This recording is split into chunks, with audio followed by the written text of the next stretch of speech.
सरकार जो है वो अलग अलग टाइप के एक्सपेंडिचर करती है, व्यय करती है।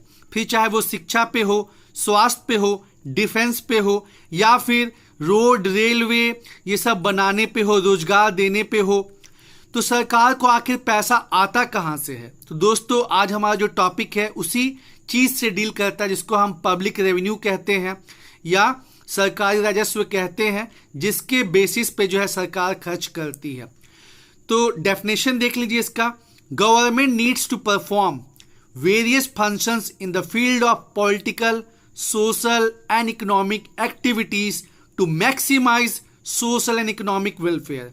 सरकार जो है वो अलग अलग टाइप के कार्य करती है, राजनीतिक, सामाजिक और आर्थिक, चाहे कि उससे वो जो हो ज़्यादा से ज़्यादा लोग का जो है कल्याण हो, सामाजिक और आर्थिक उत्थान हो। और in order to perform this duties and functions government require large amount of resources. और इन कार्यों को करने के लिए सरकार को संसाधन चाहिए। इन संसाधन को हम बोलते हैं पब्लिक रेवेन्यू, यानी कि सरकारी राजस्व। अब देखिए जो पब्लिक रेवेन्यू होता है दोस्तों, ये दो टाइप का होता है, टैक्स रेवेन्यू या नॉन टैक्स रेवेन्यू। उसके पहले जान जाइए कि जो सरकारी राजस्व है इसका ऑब्जेक्टिव क्या है। तो इसका ऑब्जेक्टिव है आर्थिक विकास करना, इकोनॉमिक डेवलपमेंट, गरीबी को दूर करना, बेरोजगारी को दूर करना, और उसके बाद मैक्रो इकोनॉमिक स्टेबिलिटी जो है कंट्री की उसको मेंटेन करना। और जो सरकार का पब्लिक एक्सपेंडिचर है इसका मेन मकसद क्या है? इसका मेन मकसद है कि सरकार का जो एक्सपेंडिचर है, जो सरकार का खर्च है, उसको जो है मीट करना। अब आगे देखिए, पब्लिक रेवेन्यू जो होता है ये दो टाइप का मुख्यतः होता है, टैक्स रेवेन्यू और नॉन टैक्स रेवेन्यू। और फिर टैक्स रेवेन्यू को हम फर्दर दो टाइप में बांटते हैं, डायरेक्ट टैक्स और इनडायरेक्ट टैक्स। डायरेक्ट टैक्स में जो इंसिडेंस और इम्पैक्ट होता है टैक्स का, वो खुद या तो इंसान या उस एंटिटी पे होता है, जैसे इनकम टैक्स हो गया, कॉर्पोरेट टैक्स हो गया। और जो इनडायरेक्ट टैक्स होता है इसमें जो है इंसिडेंस और इम्पैक्ट सेम इंसान पे या सेम एंटिटी पे नहीं होता है। इसको सिर्फ मतलब ये जनरली दूसरे को पे करना पड़ता है, दूसरे के थ्रू पे करना पड़ता है। जैसे इसमें आ गया जीएसटी आ गया, या फिर आपका कस्टम ड्यूटी आ गया। नॉन टैक्स रेवेन्यू में क्या आ गया कि जो पीएसयू है, पब्लिक सेक्टर यूनिट, जैसे कि मान लीजिए सेल हो गया, सेल के अंदर इतने से स्टील प्लांट है, तो उनका जो प्रॉफिट होता है वो सरकार को मिलता है, जो आरबीआई सरप्लस देती है। ये सरकार ने जो लोन दिया है उसके बदले जो उसको इंटरेस्ट मिलता है। उसके बाद सरकार जो फीस मतलब लगाती है, मान लीजिए अलग अलग स्पेक्ट्रम जारी कर रही है टेलीकम्युनिकेशन के लिए, उससे जो सरकार को पैसा आता है, या फाइन लगाती है, या फिर जो डिविडेंड मिलता है, ये सब जो है वो नॉन टैक्स रेवेन्यू का एग्जाम्पल है। तो पहले हमने डेफिनेशन देखा, फिर हमने जाना कि उसका ऑब्जेक्टिव क्या है। ऑब्जेक्टिव में यही है कि जो गवर्नमेंट एक्सपेंडिचर उसको मीट करना, गरीबी को दूर करना, बेरोजगारी को दूर करना, आर्थिक विकास करना, और मैक्रो इकोनॉमिक स्टेबिलिटी को मेंटेन करना। और फिर हम जानते हैं कि इसके टाइप कितने हैं, दो टाइप है टैक्स पब्लिक रेवेन्यू को, एक हो गया टैक्स रेवेन्यू और एक हो गया non tax revenue. Tax revenue में फिर फर्दर दो पार्ट हो गया, डायरेक्ट टैक्स और इनडायरेक्ट टैक्स। डायरेक्ट टैक्स में आपका एग्जांपल आ गया इनकम टैक्स, कॉर्पोरेट टैक्स, और इनडायरेक्ट टैक्स में हो गया जीएसटी और कस्टम ड्यूटी। जो डायरेक्ट टैक्स होता है ये प्रोग्रेसिव इन नेचर होता है, और जो इनडायरेक्ट टैक्स होता है ये रिग्रेसिव इन नेचर होता है।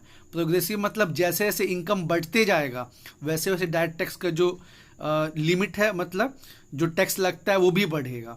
लेकिन इनडायरेक्ट टैक्स में क्या होता है, जो अमीर हैं और जो गरीब हैं सबको टैक्स देना पड़ता है, लेकिन गरीब के लिए और भी मुसीबत है।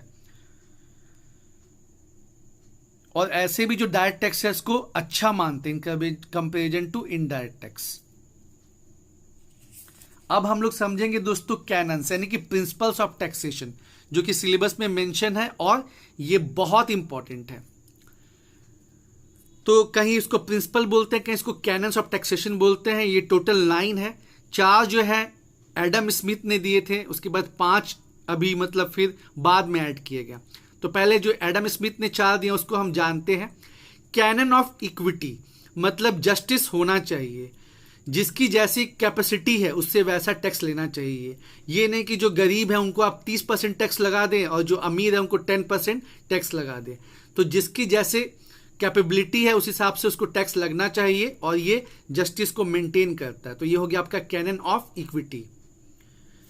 फिर दूसरा है कैनन ऑफ सर्टेनिटी, जो टैक्स की अमाउंट है, जो टैक्स का ड्यूरेशन है, वो सब क्लियर होना चाहिए, आर्बिट्रेरियसनेस नहीं होना चाहिए।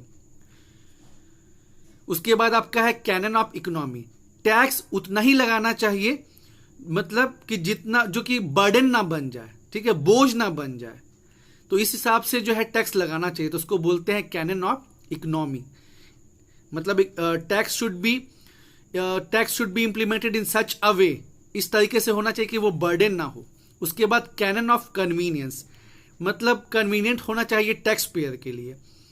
फॉर एग्जाम्पल, जैसे जिनकी सैलरी है, तो जब उनकी सैलरी आती है तब वहां पे जो है आप डिडक्ट कर लीजिए, या फिर कहीं कहीं जो है वो फार्मर्स पे भी टैक्स लगता है, तो इंतजार कीजिए कि उनका जो है फसल कट जाए। इंडिया में तो नहीं लगता है, बात चल रहा है कि इंडिया में भी जो अमीर किसान उन पे लगना चाहिए, लेकिन बाहर कंट्रीज में कहीं कहीं लगता है किसानों पे टैक्स। तो जैसे जब उनकी फसल कट जाए तब मतलब उनसे टैक्स लिया जाए, तो ये सही रहेगा। भारत में दोस्तों जो 13% किसान है वो अमीर हैं, तो उनसे टैक्स लेना चाहिए, ये भी एक प्रपोजल चल रहा है। उसके बाद ये 4 तो हमने हो गया एडम स्मिथ वाले। अब देखिए कैनन ऑफ प्रोडक्टिविटी, मतलब जो भी टैक्स होना वो प्रोडक्टिव हो, ये नहीं कि आप ढेर सारा छुटपुट जो है वो टैक्स लगाए हैं, लेकिन उससे जो है रिसोर्सेज उतना बढ़ ही नहीं रहा, तो फिर फायदा नहीं है। क्या मतलब टैक्स जो है वो कुछ ही रहे लेकिन प्रोडक्टिव इन नेचर रहे। फिर canon of flexibility and canon of elasticity. अब लोग यहाँ कंफ्यूज हो जाते हैं। देखिए कैनन ऑफ फ्लेक्सिबिलिटी क्या है, मतलब जब जैसा तब तैसा। अगर मतलब टैक्स रिजिड रहेगा तो फिर चेंजिंग इकोनॉमिक कंडीशन के हिसाब से उसको करना मुश्किल हो जाएगा। मान लीजिए जब महंगाई है, इन्फ्लेशन, तो उस केस में क्या करते हैं, उस केस में जो हम डायरेक्ट टैक्स को जो है बढ़ा देते हैं। उसके बाद मान लीजिए कि रिसेशन चल रहा है, तो उस केस में क्या करते हैं, टैक्स को कम कर देते हैं। तो वही चीज हो गया कैनन ऑफ फ्लेक्सिबिलिटी।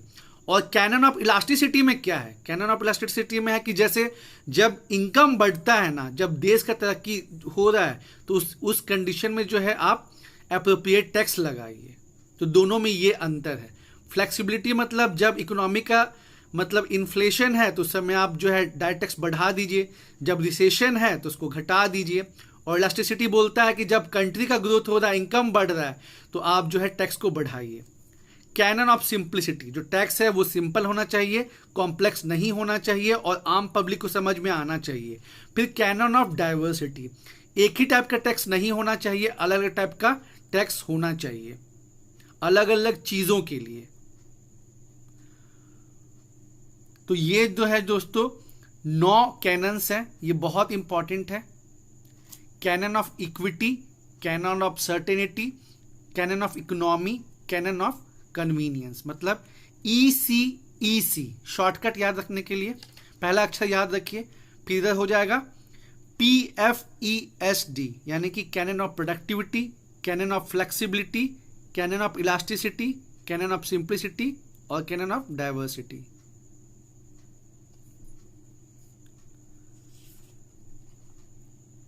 अब हमने जो है टाइप्स ऑफ टैक्सेशन में डायरेक्ट टैक्स और इनडायरेक्ट टैक्स तो देखा ही, और अब हम देखते हैं प्रोग्रेसिव टैक्स और प्रोपोर्शनल टैक्स। चलिए समझते हैं प्रोग्रेसिव टैक्स क्या है। प्रोग्रेसिव टैक्स का मतलब होता है कि जैसे जैसे आपका इनकम बढ़ेगा तो आपका टैक्स का दायरा भी बढ़ेगा। In progressive taxation the tax liability increases with individual और entity income. This is based on the principle of ability to pay. जैसे अगर भारत में आप बात करें तो 5 लाख तक तो कोई टैक्स नहीं है, फिर 5 से 7.5 लाख तक टैक्स जो है वो 10% है, 7.5 से 10 लाख तक 15% है, 10 से जो है 12.5 लाख तक 20% है, 12.5 से 15 तक 25% है, और जो 15 लाख से ऊपर है वो 30% है। तो ऐसे हम देखते हैं कि जैसे जैसे आपका एनुअल इनकम बढ़ते जाता है वैसे वैसे जो आपका टैक्स देने का जो रेट है वो भी इंक्रीज करता है, तो वो प्रोग्रेसिव टैक्स है। और फिर मेंशन है आपको सिलेबस में प्रोपोर्शनल टैक्स। इसमें बोलता है कि एक फ्लैट टैक्स लगता है regardless of income of wealth. जैसे जितनी भी कंपनीज हैं उनको कॉर्पोरेट टैक्स देना पड़ता है 22% फ्लैट। ये हो गया आपका प्रोग्रेसिव। इनकम बढ़ेगा तो टैक्स बढ़ेगा और ये हो गया आपका फ्लैट टैक्स यानी कि प्रोपोर्शनल टैक्स। जैसे कि एग्जांपल हो गया इंडिया में कॉर्पोरेट टैक्स जो है ये फ्लैट टैक्स का एग्जांपल है। अब हम समझेंगे एक बहुत इंपॉर्टेंट जो है चीज जो कि संबंधित है भारत के पब्लिक रेवेन्यू सिस्टम से, और ये है आपका कि जो इंडिया का टैक्स टू जीडीपी रेशियो है ये बहुत कम है। सेंटर और स्टेट का मिला के जो है ये 16 से 17% के आसपास स्टेबल हो गया है, जबकि ओईसीडी कंट्रीज का जो एवरेज निकालेंगे तो 34% है। तो यहां से भी क्वेश्चन पूछ सकता है कि भारत का जो है वो लो टैक्स टू जीडीपी रेशियो क्यों है और फिर भारत इसके लिए क्या कदम उठाया है। तो देखिए क्यों ऐसा है, क्योंकि नैरो टैक्स बेस है। भारत में केवल 3% लोग जो है जो डायरेक्ट टैक्स पे करते हैं। कहीं कहीं ये डेटा इससे भी 2.5% भी दिया है, लेकिन 3% मान के चलिए। उसके बाद आपको पता ही है कि मैक्सिमम लोग जो है अनऑर्गेनाइज सेक्टर में है जिनकी इनकम बहुत ही कम है। साथ ही साथ भारत में जो है वो कृषि पे टैक्स नहीं लगता। तो चलिए ठीक है, 87% जो फार्मर्स है उनके पास 2 हेक्टेयर से कम की जमीन है तो अच्छा है कि उन पे नहीं लगता है, लेकिन जो अमीर किसान है उन पे तो लगना चाहिए, लेकिन जो अमीर किसान है वो भी टैक्स नेट से बाहर है। उसके बाद करप्शन की वजह से और बहुत से लूप होल्स की वजह से भारत में जो है ब्लैक मनी मार्केट बहुत बड़ा है। उसके बाद सरकार जो है सब्सिडीज देके, वेवर देके या कभी टैक्स में छूट देके भी जो ये जो फिजिकल पॉपुलिज्म करती है ये भी जो है लो टैक्स का जो है कारण है। फिर आपका इनहेंस टैक्स लिमिट, आप खुद देख रहे हैं कि इतने कम लोग जो है टैक्स पे कर रहे हैं, उसके बावजूद जो है आप टैक्स जो देने की सीमा है उसको आप बढ़ा दे रहे हैं। तो ये सब कुछ रीजंस हैं जिनके चलते जो है टैक्स टू जीडीपी रेशियो है इसका जो है भारत में कम है। और ये ज़्यादा क्यों होना चाहिए, क्योंकि आपको पता है कि सरकार के पास जो मेन सोर्स है वो पब्लिक रेवेन्यू है। सरकार के पास जब ज़्यादा रेवेन्यू होगा, ज़्यादा राजस्व होगा, ज़्यादा टैक्स होगा, तभी ना सरकार जो अपना एक्सपेंडिचर ढंग से कर पाएगी। अब हम देखते हैं दोस्तों कि सरकार ने हाल फिलहाल के ईयर्स में क्या कदम उठाए हैं इस लो टैक्स टू जीडीपी को इम्प्रूव करने के लिए। तो जो डीमोनेटाइजेशन है ये भी एक महत्वपूर्ण कदम माना जाएगा, क्योंकि इसके वजह से डिजिटलाइजेशन को काफ़ी बढ़ावा मिला है, जिससे ज़्यादा जो है बहुत ज़्यादा जो है करप्शन चेक हुआ है। साथ ही साथ जो है ब्लैक मनी मार्केट है उसको भी फर्क पड़ा है, उस पर भी जो है कंट्रोल हुआ है। और एक रिपोर्ट की माने तो 1.26 करोड़ लोग जो है वो न्यू टैक्स पेयर बने हैं। साथ ही साथ सरकार ने जो टैक्स डिफॉल्टर्स हैं उनको मौका दिया। इनकम डिस्क्लोजर स्कीम, प्रधानमंत्री गरीब कल्याण योजना 2016, ध्यान रहे दोस्तों अभी जो गरीब कल्याण योजना है वो अलग है, जो 2020 में आई है आत्मनिर्भर भारत के दौरान, वो माइग्रेंट्स के लिए है। लेकिन 2016 में जो आई थी उसका उद्देश्य क्या था कि जो टैक्स डिफॉल्टर्स हैं वो सामने आए और अपना जो है मिस्टेक बताएं और फिर कम रेट ऑफ टैक्स पे करके फिर वो मतलब फिर काम करें अपना। जीएसटी एंड GAAR, जीएसटी जो है ये इनडायरेक्ट टैक्स में एक क्रांति है दोस्तों। इसकी वजह से काफ़ी जो है बेनिफिट हुआ है, कैस्केडिंग इफेक्ट जो है टैक्सेस का ख़त्म हुआ है। हालांकि स्टेट्स को थोड़ा नुकसान पहुंचा है, पर आगे जाके जो है वो भी मतलब ठीक हो जाएगा। और इसके वजह से भी जो है डिजिटलाइजेशन को जो है काफ़ी बढ़ावा मिला है। GAAR है ये जनरल एंटी अवॉइडेंस रूल है, कि मतलब कहीं कहीं होता है कि वहाँ टैक्स लग सकता है लेकिन नहीं लग पाता, उसको ठीक करने के लिए इसको भी अप्रैल 2017 से गैर को और जीएसटी को जुलाई 2017 से लागू किया गया है।